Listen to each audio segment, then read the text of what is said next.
नमस्कार, स्वागत है आपका हमारे इस खास बुलेटिन में। मैं हूं चंद्रशेखर जोशी और मेरे साथ हैं मेरे सहयोगी शरद मुद्गल।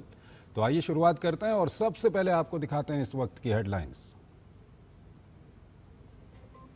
प्रधानमंत्री नरेंद्र मोदी ने नेपाल की अंतरिम पीएम सुशीला कार्की से फोन पर की बात। शांति एवं स्थिरता बहाल करने के प्रयासों के प्रति भारत के दृढ़ संकल्प को दोहराया।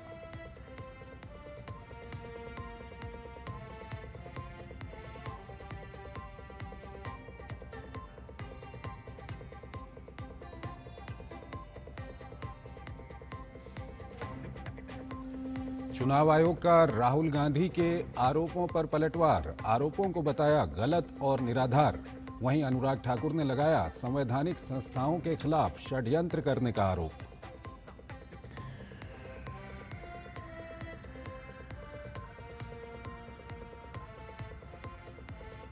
बिहार के बेगूसराय और रोहतास में विपक्ष पर गरजे वरिष्ठ भाजपा नेता अमित शाह। कांग्रेस और आरजेडी को बताया घुसपैठियों की संरक्षक।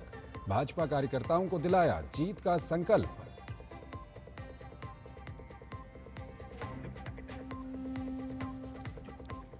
बिहार के ग्रेजुएट बेरोजगारों को नीतीश कुमार का बड़ा तोहफा। 2 साल तक मिलेंगे 1000 रुपये प्रति माह।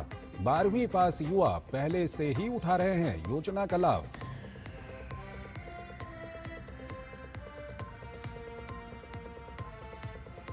उत्तराखंड के मुख्यमंत्री ने आपदा प्रभावित क्षेत्रों का किया दौरा। चमोली में बादल फटने के बाद लापता लोगों की तलाश जारी। वहीं हिमाचल प्रदेश के कई जिलों में भूस्खलन।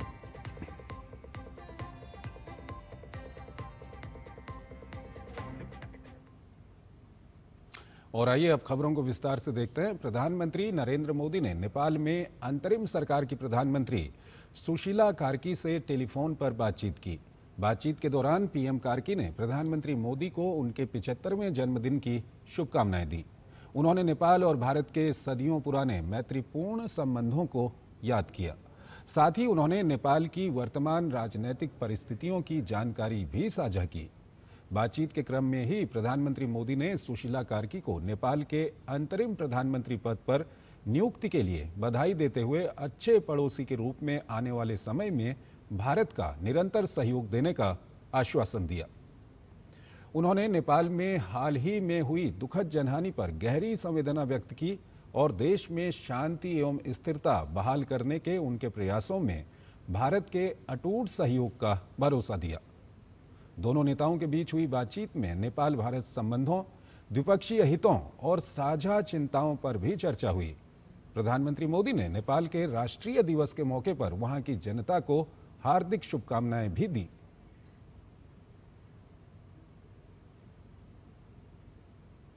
चुनाव आयोग ने कांग्रेस नेता राहुल गांधी के आरोपों को खारिज करते हुए उन्हें गलत और निराधार बताया है। आयोग ने स्पष्ट किया कि किसी भी आम नागरिक द्वारा ऑनलाइन वोट हटाना संभव नहीं है। चुनाव आयोग ने साथ ही कहा कि किसी भी मतदाता का नाम प्रभावित व्यक्ति को सुनवाई का अवसर दिए बिना नहीं हटाया जा सकता। वर्ष 2023 में कर्नाटक की आलंद विधानसभा क्षेत्र में मतदाताओं के नाम हटाने के कुछ असफल प्रयास किए गए थे। इस मामले की जांच के लिए स्वयं चुनाव आयोग की ओर से प्राथमिकी दर्ज कराई गई थी। वहीं रिकॉर्ड के मुताबिक आलंद विधानसभा सीट पर 2018 में भाजपा के सुभाष गुट्टेदार विजयी रहे थे, जबकि 2023 में कांग्रेस के BR पाटिल ने जीत दर्ज की थी। भाजपा नेता अनुराग ठाकुर ने कांग्रेस नेता राहुल गांधी के चुनाव आयोग पर सवाल उठाने को लेकर निशाना साधा है। उन्होंने कहा कि राहुल गांधी केवल आरोप लगाते हैं और उनसे शपथ पत्र मांगे जाने पर वो मुकर जाते हैं।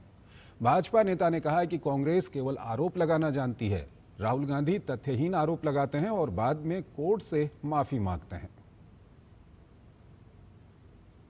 चुनाव दर चुनाव हार और जनता से नकार दिए जाने वाले एक नेता, जिनके नेतृत्व में लगभग 90 चुनाव कांग्रेस पार्टी हारी, उनकी हताशा निराशा दिन पर दिन बढ़ती जा रही है और आरोपों की राजनीति को इन्होंने अपना आभूषण बना लिया है।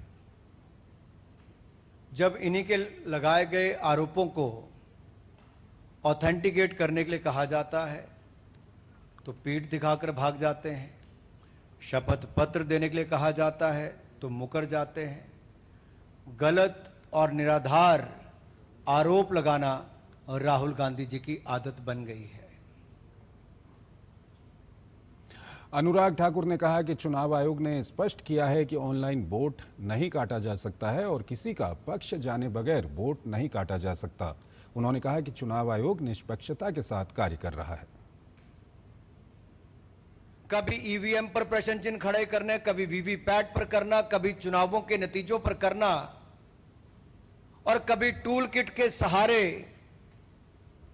भारत के लोकतंत्र पर, संवैधानिक संस्थाओं पर प्रश्न चिन्ह खड़ा करना, क्या यह आदत सी बन गई है?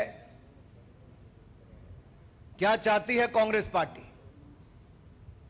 पूर्व प्रधानमंत्री इंदिरा गांधी जी सत्ता का दुरुपयोग करके, अफसरों का दुरुपयोग करके चुनाव जीतती है तो कोर्ट उनको बाहर का रास्ता दिखाता है।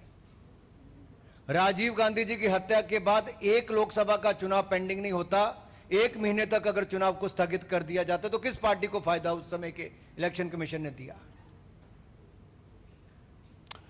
केंद्रीय गृह मंत्री अमित शाह आज बिहार के दौरे पर थे, जहां उन्होंने बरौनी क्षेत्र में पटना एवं बेगूसराय क्षेत्र के भाजपा कार्यकर्ताओं को संबोधित किया। इस दौरान उन्होंने बिहार में आने वाले विधानसभा चुनाव में एनडीए की प्रचंड जीत का दावा किया। पूर्ण विकसित बिहार के माध्यम से पूर्ण विकसित भारत की रचना करने के लिए आने वाले चुनाव में 2/3 बहुमत के साथ फिर से एनडीए की सरकार मोदी जी के नेतृत्व में बनानी। इससे पहले अमित शाह ने बिहार के डेहरी में शाहबाद और मगध क्षेत्र के भाजपा कार्यकर्ताओं को संबोधित किया। केंद्रीय मंत्री ने संबोधन में आरजेडी और तेजस्वी यादव पर निशाना साधते हुए कहा कि बिहार की जनता ने उन्हें 20 वर्ष के लिए जनादेश दिया, उनके राज में बिहार का विकास नहीं हुआ। केंद्रीय मंत्री ने बिहार की जनता से राज्य के कल्याण और विकास के लिए मजबूत एनडीए की सरकार बनाने की अपील की। तेजस्वी, ये बिहार को समृद्ध कर सकते हैं क्या? बिहार में विकास कर सकते हैं क्या? बिहार वालों ने 20 साल मौका दिया या नहीं दिया? विकास किया? कभी फिरौती का राज चलने से समृद्धि आता है क्या? कभी हत्याओं के राज चलने से समृद्धि आता है क्या? मित्रों, बिहार के युवा को आगे बढ़ना है, विकास के रास्ते पर बिहार ले जाना है, तो एक ही रास्ता है, आने वाले चुनाव में फिर से एक बार मजबूत एनडीए की सरकार बनाना। केंद्रीय मंत्री गिरिराज सिंह ने आरजेडी नेता तेजस्वी यादव की बिहार अधिकार यात्रा पर सवाल खड़े किए हैं। केंद्रीय मंत्री ने कहा कि तेजस्वी यादव अपना वजूद खोज रहे हैं। जब तेजस्वी यादव ने कुछ दिन पहले बिहार में राहुल गांधी के साथ यात्रा संपन्न की थी, तो अब इस यात्रा को करने की क्या जरूरत है? केंद्रीय मंत्री ने कहा कि यात्रा की जरूरत इसलिए पड़ी कि आपस में इनके वजूद को लूटकर राहुल गांधी चले गए। उनको पता ही नहीं चला, जब राहुल गांधी के साथ यात्रा कर रहे थे तो उनकी राजनीतिक वजूद खतरे में पड़ गई, वो लुट गए। अब बताइए, अभी कुछ ही दिन पहले फिर यात्रा निकालने की जरूरत क्यों पड़ी?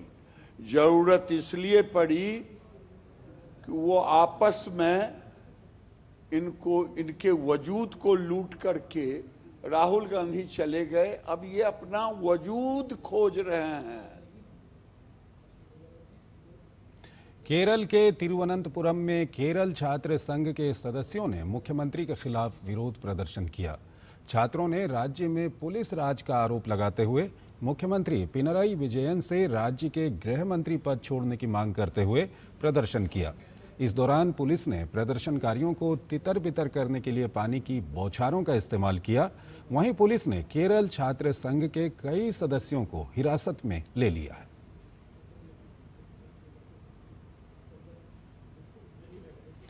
केंद्रीय वित्त मंत्री निर्मला सीतारमण ने Indian foundation for quality management यानी IFQM की वार्षिक संगोष्ठी को संबोधित किया। इस मौके पर वित्त मंत्री सीतारमण ने कहा कि बीते 2-3 वर्षों से हर बजट में कौशल विकास को प्राथमिकता दी गई है, जिसके तहत केवल प्रशिक्षण पाठ्यक्रमों तक सीमित न रहते हुए युवाओं को विभिन्न प्राधिकरणों और उद्योग योजनाओं से जोड़ा जा रहा है। उन्होंने बताया कि जिला स्तर पर मौजूद औद्योगिक प्रशिक्षण संस्थानों को हब एंड स्पोक मॉडल के तहत अपग्रेड करके AI संचालित प्रशिक्षण केंद्र बनाने के लिए केंद्र सरकार वित्तीय सहयोग दे रही है। In every budget, we had made sure that in the last 2-3 years, we made a provision for skilling our manpower. After a good discussion with the states, we came up with an offer from the central government that these ITIs, as I said, one in every district, there are about 750, approximate number, 750 districts. So if these ITIs would adopt a hub and spoke model within a state, we will be able to provide them the entire money required for upgrading these places for AI-driven training centers. एक छोटा सा break लेते हैं।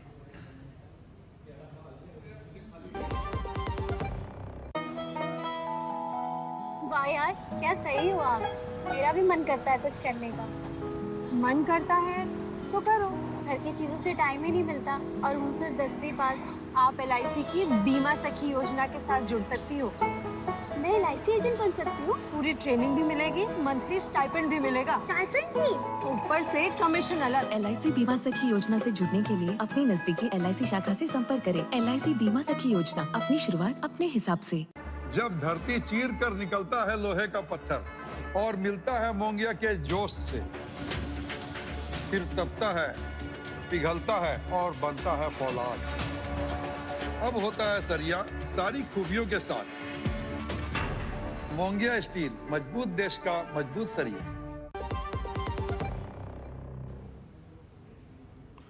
स्वागत है आपका break के बाद और आइए अब बात करते हैं GST सुधारों की।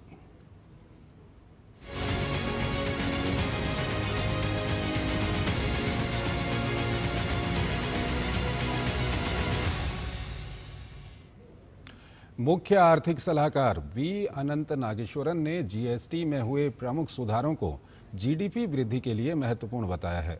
उन्होंने कहा कि GST में सुधारों का देश की आर्थिक वृद्धि पर महत्वपूर्ण प्रभाव पड़ेगा। मुख्य आर्थिक सलाहकार ने कहा कि जब लोगों के पास खर्च करने की क्षमता अधिक होगी तो इसमें मांग और उत्पादन बढ़ेगा और इस तरह आय में वृद्धि होगी। Naturally, as I just mentioned, you have higher purchasing power in the hands of the people when the rates come down, and naturally that leads to a virtuous circle of demand, production, increase in capacity, which in turn contributes to income growth of people. So that is how it triggers a virtuous circle. So the contribution, even though it may be hard to quantify right now, we have to wait for some data to come through, the impact will be quite significant and positive for GDP growth. Uttar Pradesh के मुख्यमंत्री योगी आदित्यनाथ ने GST दरों में बदलाव के लिए केंद्रीय वित्त मंत्री निर्मला सीतारमण और प्रधानमंत्री नरेंद्र मोदी को धन्यवाद दिया है। उन्होंने GST में किए गए बदलाव को अब तक के टैक्स रिफॉर्म्स अभियान का बहुत बड़ा हिस्सा बताते हुए इसे प्रधानमंत्री मोदी की ओर से देशवासियों को दीपावली गिफ्ट बताया है। आदरणीय प्रधानमंत्री जी ने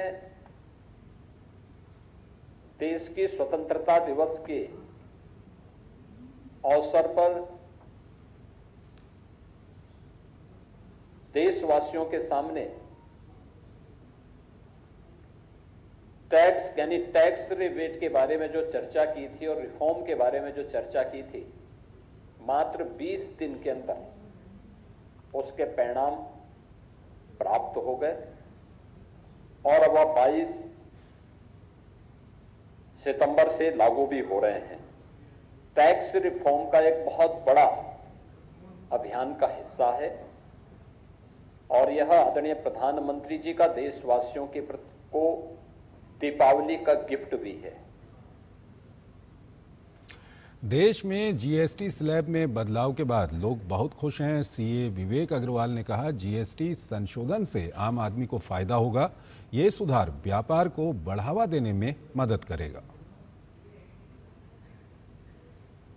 जीएसटी 2.0 22 सितंबर से लागू जो हुआ है, अगर हम बात करें गारमेंट इंडस्ट्री की तो 2,500 रुपए तक के कपड़े जितने भी है सब में सिर्फ 5% जीएसटी लगने वाला है। इसका मतलब क्या, जो भी हमारे कॉमन मैन है उनके लिए कपड़े और सस्ते होने वाले हैं। ऑनलाइन प्लेटफॉर्म अगर आप देखोगे जैसे मिंत्रा हो गया, फ्लिपकार्ट हो गया, इसमें कपड़े और सस्ते मिलेंगे। नए रिटेल स्टोर बनेंगे, नया एम्प्लॉयमेंट बढ़ेगा हमारे लिए, नया कंजम्पशन ज़्यादा बढ़ेगा, मास कंजम्पशन बढ़ेगा और ओवरऑल हमारी इकॉनमी की ग्रोथ होगी उसके कारण से। तो जीएसटी ऑन गारमेंट इंडस्ट्री में बहुत बहुत वेलकमिंग है।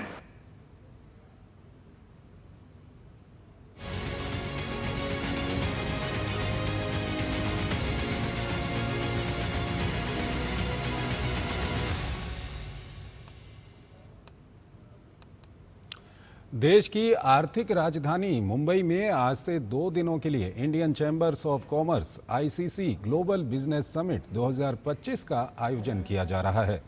केंद्रीय सड़क परिवहन मंत्री नितिन गडकरी इस कार्यक्रम में वर्चुअली शामिल हुए।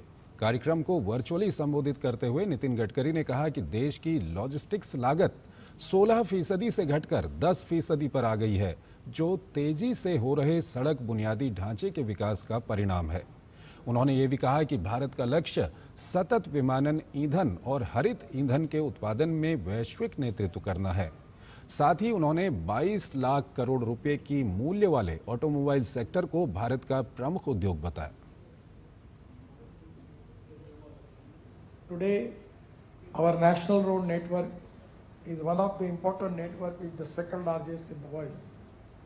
At the same time, we are now making lot of express highways, lot of tunnels, lot of bridges, and because of that, today the logistic cost, which is very important for development of any country. Previously, our logistic cost was 16%. Today, it is a great pleasure and pride for me that the IIM Bangalore, IIT Chennai, and IIT Kanpur, in their research indicates that because of good roads, Indian logistic cost is reduced from by 6%. It comes to 10% now. केंद्रीय वाणिज्य मंत्री पीयूष गोयल ने Abu Dhabi में निवेश प्राधिकरण के प्रबंध निदेशक शेख हामिद बिन जायद अल नाहयान के साथ Bharat UAE high level task force on investment की बैठक की सह अध्यक्षता की। पीयूष गोयल ने अपने सोशल मीडिया प्लेटफॉर्म एक्स पर इस बैठक की जानकारी साझा की। उन्होंने बताया कि बैठक के दौरान भारत यूएई व्यापक आर्थिक साझेदारी समझौते CEPA पर विस्तृत बातचीत हुई। CEPA की सफलता से भारत यूएई के व्यापार में बहुत तेजी से बढ़ोतरी हुई है। डबल टैक्सेशन संधि और दोनों देशों के सेंट्रल बैंक से जुड़े मामलों की समीक्षा की गई।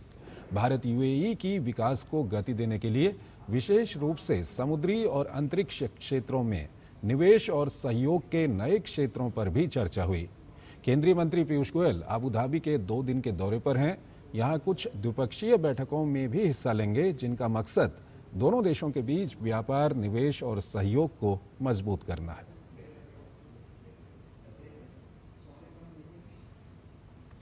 दिल्ली विश्वविद्यालय छात्र संघ चुनाव में इस बार कुल 21 उम्मीदवार अपनी किस्मत आजमा रहे हैं।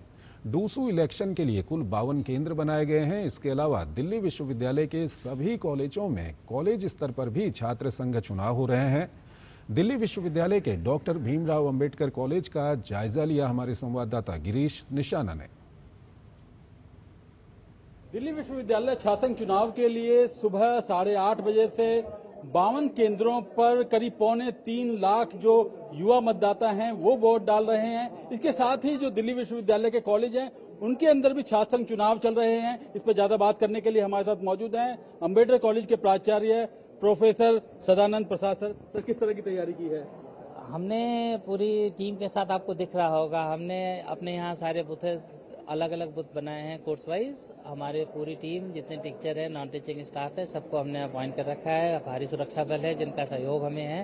बहुत डिसिप्लिन तरीके से हमारे यहाँ वोटिंग हो रही है अभी। डॉक्टर सरला भारद्वाज हमारे साथ हैं जो इलेक्शन के इंचार्ज हैं। इलेक्शन बहुत बढ़िया चल रहा है। हमारे 18 पोलिंग बूथ बने हुए हैं और हर बूथ में हमने अलग क्लास के स्टूडेंट्स को असाइन किया है। सभी टीचर्स एक एक रूम में 3-3 4-4 टीचर्स हैं। डिसिप्लिन एक बड़ा मुद्दा रहता है चुनाव। देखिए, हमारा शुरू से ही zero tolerance towards non discipline है और हम इमीडिएट एक्शन लेते हैं अगर इल डिसिप्लिन होता है तो प्रिवेंटिव मेजर्स हमने बहुत सारे लिए हुए थे, इसलिए डिसिप्लिन के इशू में कोई चैलेंज नहीं है। साथ में दिल्ली पुलिस पूरे बल के साथ बाहर भी है। कुछ विद्यार्थी हमारे साथ हैं जो वोट डाल कर आए हैं। उसकी वोट की ताकत क्या है, लोकतंत्र में उसके वोट का महत्व क्या है, वो अपना कैंडिडेट चुनता है। वही आदत आपको आगे जाके जब आपके लोकसभा के चुनाव होते हैं, विधानसभा के चुनाव होते हैं, तब वही आदत काम आती है। मैं द्वितीय वर्ष का छात्र हूँ। मैं दूसरी बार वोट करा है मैंने, और जब मैं अपने आप को लोकतंत्र से जुड़ा हुआ महसूस कर पा रहा हूँ, मुझे अपनी जिम्मेदारियां जब समझ में आ रही है, तो कहीं ना कहीं मैं समझ पा रहा हूँ कि मैं इस समाज के लिए कितना महत्वपूर्ण हूँ। ये थे विद्यार्थी जो वोट डाल कर आए हैं। इनमें से कई ऐसे विद्यार्थी थे जिन्हें पहली बार वोट डालने का मौका मिला, तो ऐसे में वो अपना अधिकार छोड़ना नहीं चाहते थे। कैमरामैन केशव प्रसाद के साथ गिरीश निशाना, डीडी न्यूज, दिल्ली। महाराष्ट्र के मुंबई विश्वविद्यालय में विरासत, भाषाओं और सांस्कृतिक अध्ययन उत्कृष्टता केंद्र के निर्माण के लिए भूमि पूजन और शिलान्यास समारोह का आयोजन किया गया। इस आयोजन में केंद्रीय मंत्री किरण रिजिजू ने बतौर मुख्य अतिथि हिस्सा लिया। इस केंद्र के निर्माण से भविष्य में विश्व स्तरीय सुविधाओं, भाषा प्रयोगशालाओं, दृश्य श्रव्य स्टूडियो, पांडुलिपि पुस्तकालयों और डिजिटल अभिलेखागार के साथ ऐतिहासिक भाषाओं में अनुसंधान को बढ़ावा मिलेगा।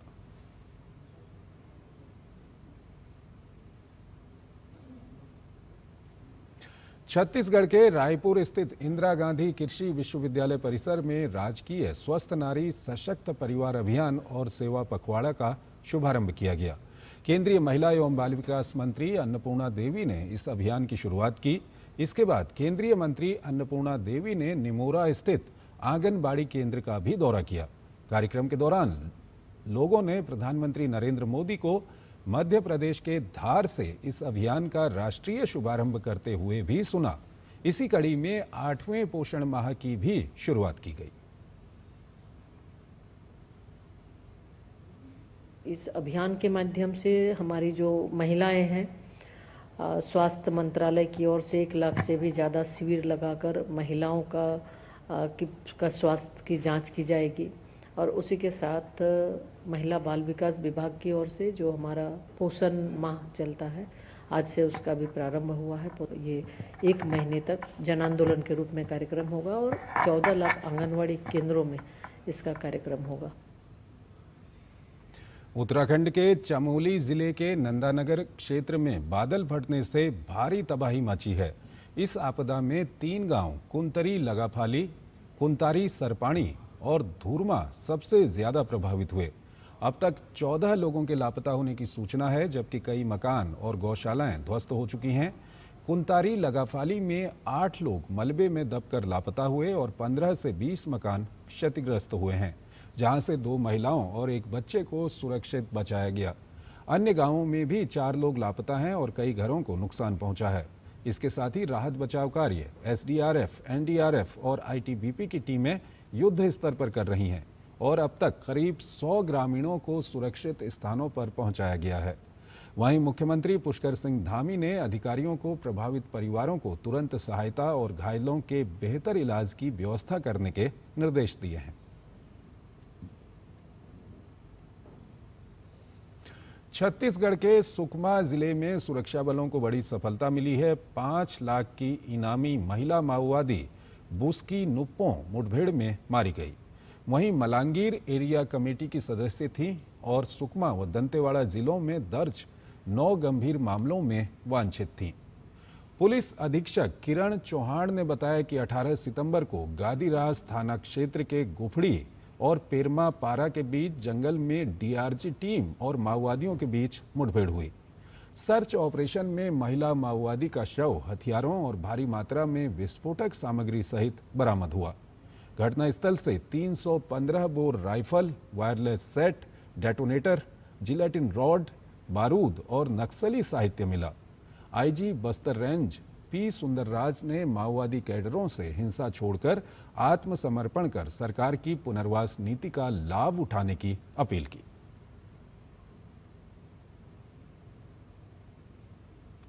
तो इस बुलेटिन में फिलहाल इतना ही। आप बने रहिए डीडी न्यूज के साथ। नमस्कार।